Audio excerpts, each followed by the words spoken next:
นี่คือเป็นภาพสนามหญ้าได้สนามหญ้าอยู่บริเวณคาเฟ่พี่ตื่นบ้านนาอ่างตำบลนาตาลอำเภอเตางอยได้นี่คือเป็นบริเวณคาเฟ่ภายในมงนี้แขกไปไทยมากินข้าวหรือว่ามานอนพักผ่อนนอนพักตากอากาศกะคาบพี่น้องนี่เอาเต้นมาแต่เฮือนมากลางจึกนี่ก็นอนได้เลยนี่บริเวณสนามหญ้าทายามหญ้าคาเฟ่พี่ตื่นบ้านนาอ่างตำบลนาตาลอำเภอเตางอยนี่บรรยากาศคักได้ทิวทัศน์สวยงามหรือว่าอ่างเก็บน้ำห้วยหินตาดบ้านนาอ่างตำบลนาตาลอำเภอเตางอยได้มายามกลางคืนครับมากับสิมีไพ่แสงสีได้นี่แล้วก็เจ้าของร้านเพิ่งก็ดูแล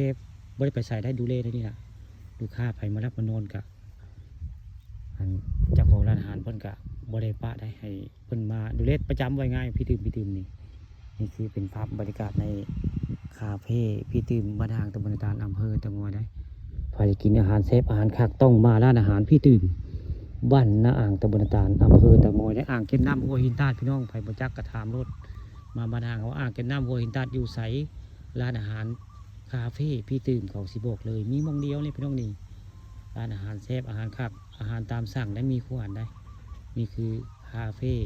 พี่ตื่มบ้านอ่างตำบลนาตาลอำเภอเตางอยลูกค้าป่าทองคำผสมวันนี้เอาภาพบรรยากาศใน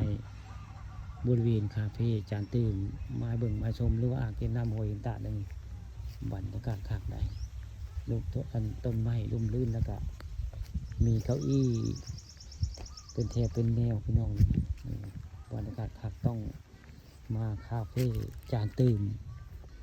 บ้านนาอ่างตำบลนาตาลได้นี่มีโต๊ะเก้าอี้เรียงรายได้นี่ในถ้ามาตอนสายๆก็จะห้อนพี่น้องถ้ามาตอนแรกค่ำกลางคืนนี่คักเลยมานั่งกินข้าวแล้วก็ชมทิวทัศน์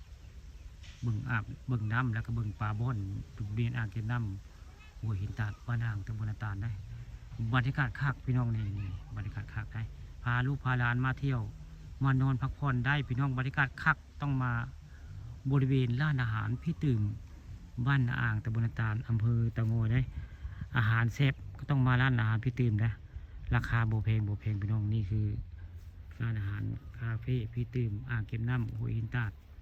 บ้านนาอ่างตำบลนาตาลอำเภอเตางอยบรรยากาศคักได้มีฮอตมองรับมองนอนได้นี่มีบ้านพักอากาศ4 หลังไปเลยนี่มีห้องน้ำเรียบร้อยพี่น้องนี่บรรยากาศคักส่วนตัวนี่ก็คือเป็นภาพบรรยากาศในอ่างเก็บน้ำหัวหินตาดบ้านนาอ่างตำบลนาตาลอำเภอเตางอย